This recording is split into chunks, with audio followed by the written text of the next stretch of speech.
Foreign scavengers have torn apart our once beautiful American dream. We had an American dream. None of our companies are allowed to go into other countries. And I say that, friend and foe. And in many cases, the friend is worse than the foe in terms of trade. But such horrendous imbalances have devastated our industrial base and put our national security at risk. I don't blame these other countries at all for this calamity. I blame former presidents and past leaders who weren't doing their job. They let it happen. But it's not too late any longer, and we're going to start being smart, and we're going to start being very wealthy again. We're going to be wealthy as a country because they've taken so much of our wealth away from us. We're not going to let that happen.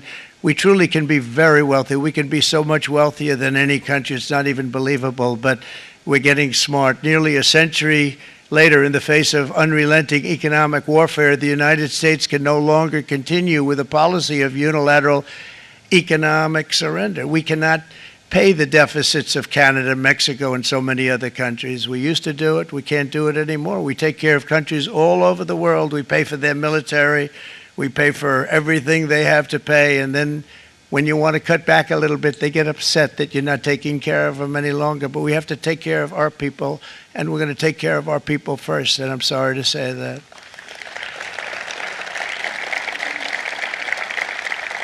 And today we're standing up for the American worker, and we are finally putting America first.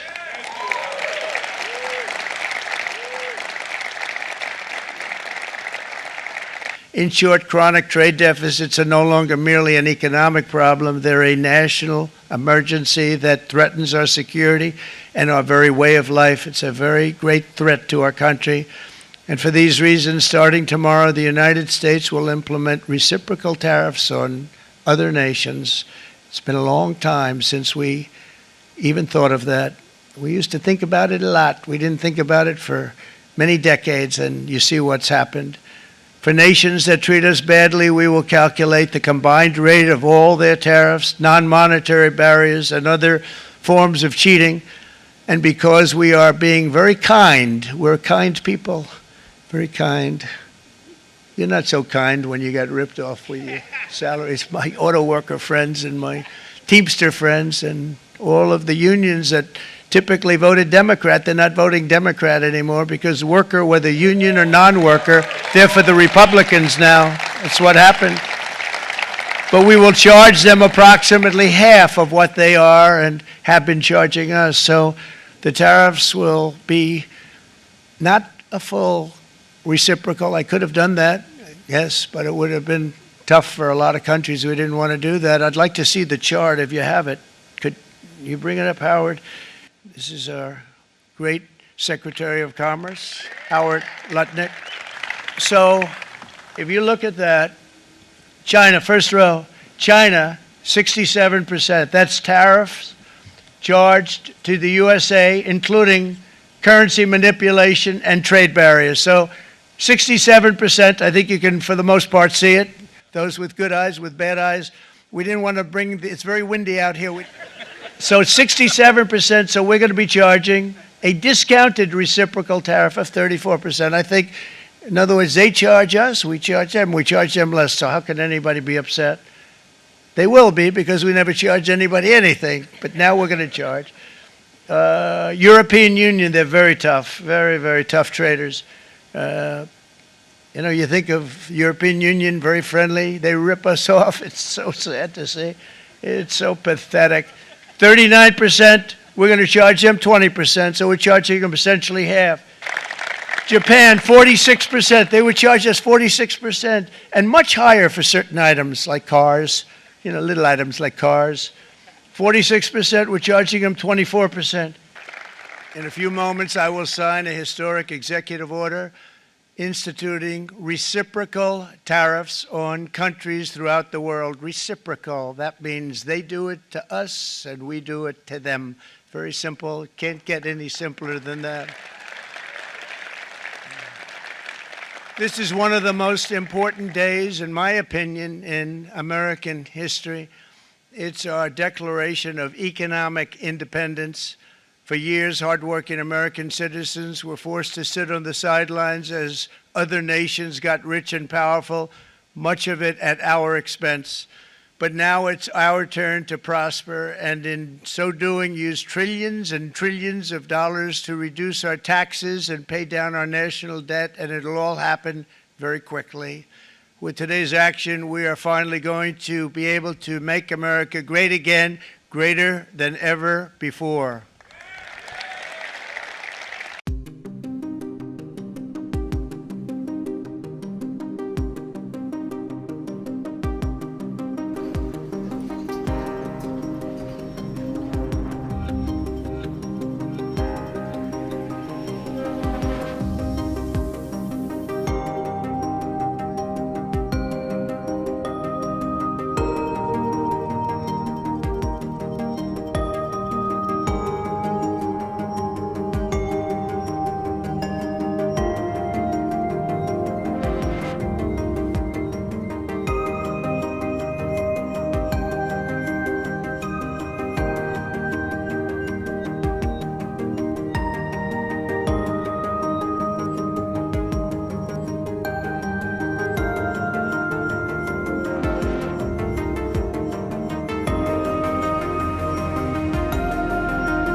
President Trump's announcement of universal tariffs on the whole world, including the European Union, is a major blow to the world economy. I deeply regret this choice. Let's be clear-eyed about the immense consequences. The global economy will massively suffer. Uncertainty will spiral and trigger the rise of further protectionism. The consequences will be dire for millions of people around the globe, also for the most vulnerable countries, which are now subject to some of the highest US tariffs, the opposite of what we wanted to achieve. The tariffs will also hurt consumers around the world. It will be felt immediately. Millions of citizens will face higher grocery bills. Medication will cost more, as well as transportation. Inflation will go up. And this is hurting in particular the most vulnerable citizens. All businesses, big and small, will suffer from day one. From greater uncertainty to the disruption of supply chains, to burdensome bureaucracy, the costs of doing business with the United States will drastically increase. And what is more, there seems to be no order in the disorder, no clear path through the complexity and chaos that is being created as all US trading partners are hit. In the past 80 years, trade between the European Union and the United States has created millions of jobs. Consumers across the Atlantic have benefited from reduced prices. Businesses have benefited from huge opportunities leading to unprecedented growth and prosperity. And at the same time, we know that the global trading system has serious deficiencies. I agree with President Trump that others are taking unfair advantage of the current rules, and I'm ready to support any efforts to make the global trading system fit for the realities of the global economy. But I also want to be clear. Reaching for tariffs as your first and last tool will not fix it. This is why from the outset we have always been ready to negotiate with the United States to remove the remaining barriers to transatlantic trade. At the same time, we are prepared to respond. We are already finalizing the first package of countermeasures in response to tariffs on steel, and we're now preparing for further countermeasures to protect our interests and our businesses if negotiations fail. We will also be watching closely what indirect effects these tariffs could have, because we cannot absorb global overcapacity, nor will we accept dumping on our markets. As Europeans, we will always promote and defend our interests and our values, and we will always stand up for Europe. But there is an alternative path. It is not too late to address concerns through negotiations. This is why our Trade Commissioner, Maroš Šefčovič, is permanently engaged with his US counterparts. We will work towards reducing barriers, not raising them. I know that many of you feel let down by our oldest ally. Yes, we must brace for the impact that this will inevitably have. Europe has everything it needs to make it through the storm. We are in this together. If you take on one of us, you take on all of us. So we will stand together and stand up for each other. Our unity is our strength. Europe has the largest single market in the world, 450 million consumers. That is our safe harbor in tumultuous times. And Europe will stand at the side of those directly impacted. We have already announced new measures to support the steel and cars sectors. Last week, we limited the amount of steel that can be imported to Europe tariff-free. This will give more breathing space to these strategic industries. Now, we will also convene strategic dialogues with the steel, the automotive, and the pharmaceutical sectors, and others will follow. Europe stands together for our business, for our citizens, and for all Europeans, and we will continue to build bridges with all those that, like us, care about fair and rules-based trade as a basis for shared prosperity. Thank you. 美方打着对等的幌子，对包括中国在内的多国输美产品加征关税，严重违反世贸组织规则，严重损害以规则为基础的多边贸易体制。中方对此坚决反对，将采取必要措施，坚定维护自身正当利益。中方多次强调，贸易战、关税战没有赢家，保护主义没有出路。中方敦促美方纠正错误做法，以平等、尊重、互惠的方式，同包括中国在内的世界各国磋商解决贸易分歧。美国单方面加征关税，违反世贸组织规则，损害的是各国人民的共同利益，也无助于解决美方自身的问题。大家看得很清楚，越来越多的国家反对美国加征关税等单边霸凌行径。はい、我が国からこれまでさまざまなレベルで我が国の懸念を説明するとともに、一方的な関税措置を取るべきでない旨などを申し入れてきたにもかかわらず、米国政府が今般の相互関税措置を発表したことは極めて遺憾であります。WTO 協定及び日米貿易協定との整合性に深刻な懸念を抱いております。そうすると表明していた国もありましたが、日本として報復関税についての見解。今般の発表を受け、改めて米国政府に対し、今般の措置が極めて遺憾であるのに伝えるとともに、措置の見直しを強く申し入れたところでございます。導入ににあたり、米国側は日本の自動車や農産品の分野に非関税商品、今般の措置をはじめ、米国政府による広範な貿易制限措置は、日米両国の経済関係、ひいては世界経済や多角的貿易体制全体等に大きな影響を及ぼしかねないと考えております。石破総理からは、すでに米国による関税措置の内容や我が国への影響を十分に精査しつつ、引き続き米国に対して措置の対象からの我が国の除外を強く求めていくこと。So, President Trump has just announced a series of measures that are going to fundamentally change the international trading system.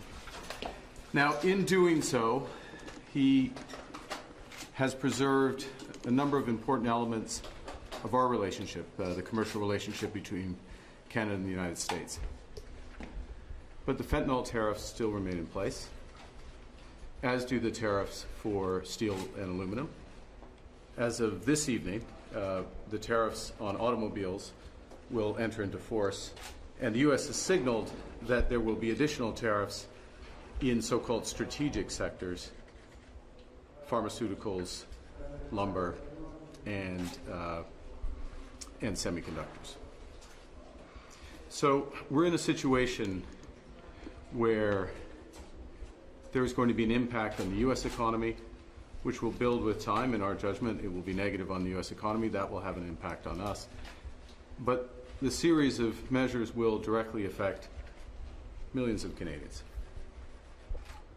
We are going to fight these tariffs with countermeasures. We are going to protect our workers, and we are going to build the strongest economy in the G7. In a crisis, it's important to come together, and it's essential to act with purpose and with force, and that's what we will. And clearly there will be an economic impact from the decisions that the US has taken, both here and globally. But I want to be crystal clear. We are prepared. Indeed, one of the great strengths of this nation is our ability to keep a cool head. I said that in my first speech as Prime Minister, and that is how I govern. That is how we have planned, and that is exactly what is required today. Nobody wins in a trade war. That is not in our national interest. We have a fair and balanced trade relationship with the US. Negotiations on an economic prosperity deal, one that strengthens our existing trading relationship. They continue, and we will fight for the best deal for Britain. We have to understand that just as with defence and security, so too for the economy and trade. We are living in a changing world, entering a new era. We must rise to this challenge, and that is why I've instructed my team to move further and faster on the changes I believe will make our economy stronger and more resilient. Because this government will do everything necessary to defend the UK's national interests, everything necessary to provide the foundation of security that working people need to get on with their lives. That is how we have acted and how we will continue to act, with pragmatism, cool and calm heads, focused on our national security. Important que nous puissions nous retrouver le plus rapidement possible après les annonces de la nuit dernière du président Trump, qui sont un choc pour le commerce international, pas simplement pour l'Union européenne, la France, mais au fond pour le bon fonctionnement du commerce. C'est une ampleur qui est en tout cas inédite. Mais ce sur quoi je veux insister au début de cette réunion, c'est que l'ampleur et le caractère négatif est avant tout pour l'économie américaine. Et une chose est sûre, avec les décisions de cette nuit, l'économie américaine et les Américains, qu'il s'agisse des entreprises ou des citoyens, sortiront plus faibles qu'hier et plus pauvres. Yang pasti kebijakan yang diambil oleh Donald Trump ini memberikan dampak yang besar kepada industri kita yang berbasis ekspor yang tujuannya ke Amerika. Misalnya seperti mebel, tekstil, ya, maupun yang produk-produk lain. Nah ini dampaknya kenapa besar itu kenapa? Karena ini perusahaan ini menyangkut yang menengah kecil ke bawah. Ini harus menjadi perhatian. Nah sebetulnya menurut saya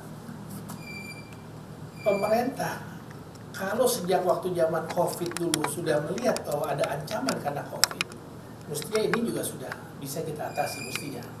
Ya, nah kita kan belum, saya kurang melihat ada apa sih langkah pemerintah untuk mengatasi perubahan-perubahan ataupun apa saja yang terjadi di global ini sendiri. Itu yang saya lihat belum jalan. Oleh karena itu pemerintah harus mengevaluasi, melihat, jangan kita pikir ekspor itu ya bisnis. Pemerintah harus fokus bagaimana kita bisa menjadi pemenang di pasar global. Harus punya sense seperti itu. Jangan melepas, yang penting kita sudah ekspor, kita adalah lapangan kerja. Selama ini saya melihat pemerintah masih seperti itu. Bukan kita bagaimana untuk menjadi juara di negara itu sendiri. Ini yang menurut saya kita harus evaluasi secara besar sekarang ini. Udah 2 kali loh, waktu COVID juga demikian, sekarang terjadi lagi. Saya lihat begini deh, dalam kondisi sekarang saya berharap pemerintah satu, kontrol impor dari luar. Jaga pasar domestik kita, jangan sampai dalam kondisi sekarang ini justru kita membuka pasar kita untuk produk-produk dari luar. Jangan lagi pemerintah mengatakan, ada pernah yang mengatakan bahwa ini oversupply di Cina sehingga masuk ke Indonesia. Itu cara berpikir yang salah menurut saya. Pemerintah harus fokus, harus punya sense, komitmen kepada bagaimana mendorong industri dalam negeri. DPR saja pada waktu masa COVID berupaya untuk mendorong mewujudkan undang-undang omnibus cipta kerja. Apa hasilnya? Kan belum ada. Ini kan pemerintah lagi. Gimana pemerintah mengimplementasikan daripada undang-undang itu sendiri? Jadi tim negosiator itu bersama dengan Kemenko Perekonomian kan dikatakan mestinya harus, saya kira harus, kan ada Kadin. Kadin juga bisa melakukan lobby-lobby dengan mitranya di Kadin di Amerika. Saya kira itu ada bisa, dan itu tepat dilakukan. Cuma daripada itu menurut saya ini adalah sinyal atau kita diberikan peringatan yang kedua. Yang pertama itu COVID. Yang kedua sekarang ini. Kita apa yang menjadi ini kita kepada bagaimana kita untuk mendorong industri dalam negeri. Menjadikan Indonesia sebagai negara industri yang kuat. Sekarang kan kita dengar selalu adanya deindustrialisasi. Bagaimana kok untuk menjawab deindustrialisasi itu sendiri? Nah ini harus dilakukan berkoordinasi antara Kementerian Perindustrian, Perdagangan, mungkin juga dengan keuangan maupun dengan UMKM. Nah saya ingin menjelaskan secara teknis. Sebenarnya efeknya berapa sih ini ke Indonesia? Nah, saya ingin menjelaskan begini. Ini 32% ya. 30% ini dari yang mana? Ini kan dari harga impor kan? Impor. Indonesia harganya sepatu olahraga itu harganya itu saya kemarin cek sama Apindo antara 15 sampai 20 dolar.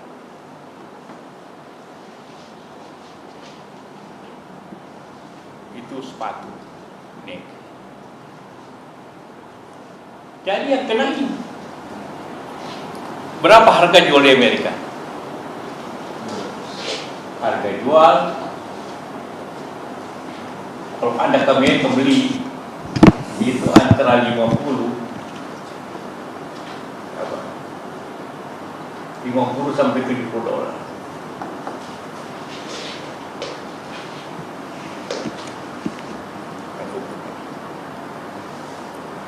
Jadi kalau ini 32%, Kalau kita itu 20 aja, berarti $6.40 tarifnya. Jadi berapa di sini? Cuma 10% efeknya daya beli Amerika, bukan 30%. Jadi efeknya itu kira-kira 10%. Masalah ini kan begini, siapa yang bayar semua ini?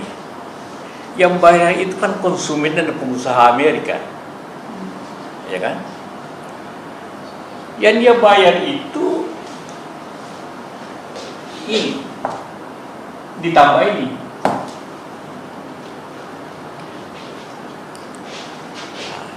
Ditambah 6%, bukan 30% dari 50, bukan.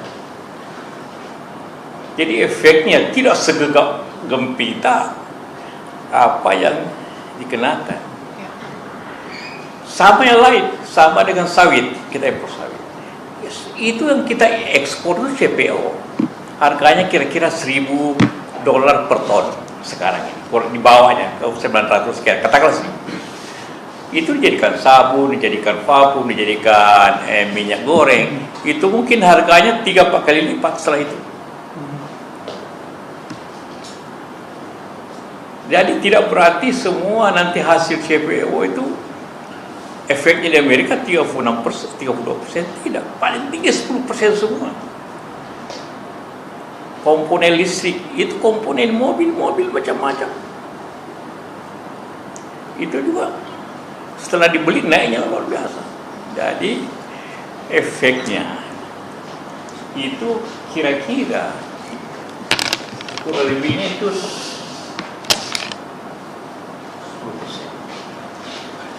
Nah, siapa yang bayar 10% ini? Tentu yang bayar pengusaha dan konsumen.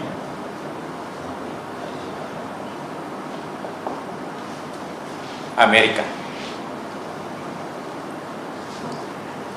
Tentu Nike contohnya. Atau iPhone itu Microsoft. Maka mereka tentu tidak mau usaha. Tentu mereka tidak mau dagangnya habis. Maka mungkin pasti mereka akan efisienkan. Pasti mereka mengurangi mungkin iklannya atau apanya, pegawainya, sehingga dia bisa hemat 5% katanya. Pasti itu. Karena Amerika yang mahal apa? Logistik, toko. Dia pasti efisienkan itu supaya jangan kehilangan konsumen. Jadi ini bisa 5% kurangi. Jadi ini kena hanya bisa 5% saja. Konsumen. Jadi akhirnya efeknya itu tidak besar untuk katakanlah untuk Indonesia kita. Kenapa? Karena tidak mungkin Amerika berhenti beli baju, tidak mungkin berhenti beli sabun, tidak mungkin berhenti beli sawit, tidak mungkin berhenti beli sepatu, tidak mungkin berhenti beli spare part. Nah, kalau kita lihat negara-negara saingan kita termasuk nomor 4. China 34, Vietnam 46, Thailand 36. Maka sebenarnya bagi pengusaha Indonesia bisa lebih efisien sedikit dibanding Vietnam. Saingan keras kita 46% dia. Mungkin kenanya dia 15% efek netnya. Nah, jadi dari sisi ini bahwa efek itu tidak sebesar itu menurut perkiraan saya. Kalau Ini aja coba. Dia beli 15, dia jual 60, dia jual 50. Yang kena biaya ini, bukan ini. Itu prinsip dipahami itu. Jadi tidak seperti itu. Nah, bahwa karena itu yang paling rugi nanti di Amerika sendiri. Karena itu kenapa sahamnya naik itu 16 sahamnya Microsoft, sahamnya turun semua saham. Karena yang kena nanti pengusaha Amerika yang kena sendiri. Dan juga di dunia ini yang kena juga Amerika. Contohnya di Kanada. Mobil tidak kena mobil berapa persen Kanada. Padahal di sana pabriknya Ford, pabriknya Chrysler. Di Meksiko, pabriknya GM, General Motor. Ada juga VW. Jadi juga yang kena tetap ini iPhone semua. Buatan apa? China, Vietnam. Pabriknya di sana. Amerika punya, tapi yang dibuatnya di China, kena biaya masuk Amerika. Jadi ini semua sebenarnya pressure, karena ini yang paling banyak kenanya justru Amerika sendiri, yang bayar Amerika. Kok ini? Yang bayar. Dia masuk itu, yang bayar bukan kita yang bayar. Kita efeknya saja, yaitu bahwa daya beli Amerika diperkirakan menurun karena harga naik. Jangan lupa, yang bayar Amerika yang bayar. Tetapi kemana uang itu? Kemana? Jadi tarif itu kemana? Bagi dua, bayar utang dan kurangi tax, pajak. Jadi rakyat Amerika nanti dia membeli barang sedikit mahal, tapi pajaknya dikurangi. Jadi sebenarnya daya beli Amerika dia desain tidak terlalu turun. Kalau tidak terlalu turun, maka kalau naik harga 10%, 5%, mungkin ekonomi Amerika biasa saja.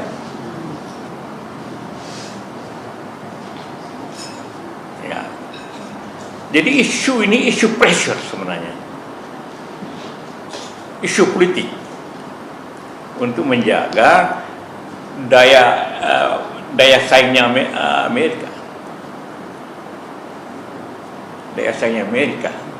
Supaya dia bisa berunding. China tidak berunding, dia kenakan juga. Yang sama. Efeknya kita memang ada kemungkinan barang-barang China, Vietnam, karena kita ada perjanjian perdagangan bebas, tetap jalan, masuk ke Indonesia lebih banyak. Tetapi barang-barang Indonesia juga bisa ke sana. Amerika lebih baik daripada banyak beli Vietnam sekarang. Daya saing kita akibat ini dibanding Vietnam kan paling banyak ekspor ini ke Amerika. Daya saing kita lebih baik dibanding Vietnam sekarang. Kayak barang-barang ini, walaupun kita tidak banyak. Jadi kita tidak perlu terlalu khawatir bahwa rupiah melemah. Ada efek positif dan negatif. Kalau rupiah melemah, artinya kita turunkan harga dolar, rupiahnya tetap. Jadi katakanlah pengusaha garment di Bandung, di mana kalau dolar mencapai 17.000 rupiah, supaya harganya di Amerika yang murah, turunkan $1, tidak apa-apa. Dia tetap menerima rupiah yang sama. Ya. Itu yang tidak disukai Amerika. Padahal dia sendiri bikin. Karena dibikin dolarnya kuat, kita melemah kan. Bukan kita sengaja. Jadi efek negatif ini. Itu hal yang tentu saya ingin saya tulis sedikit barusan tadi pagi ini.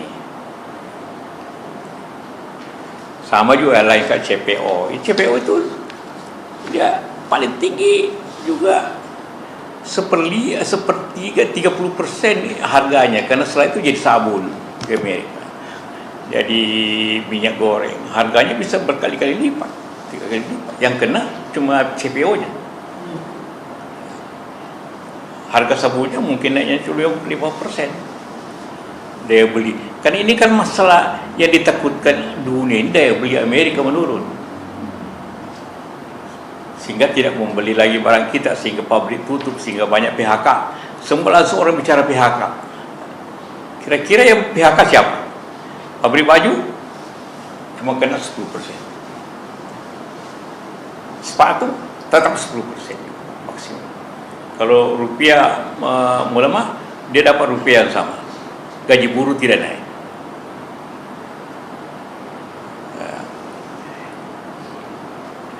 Jadi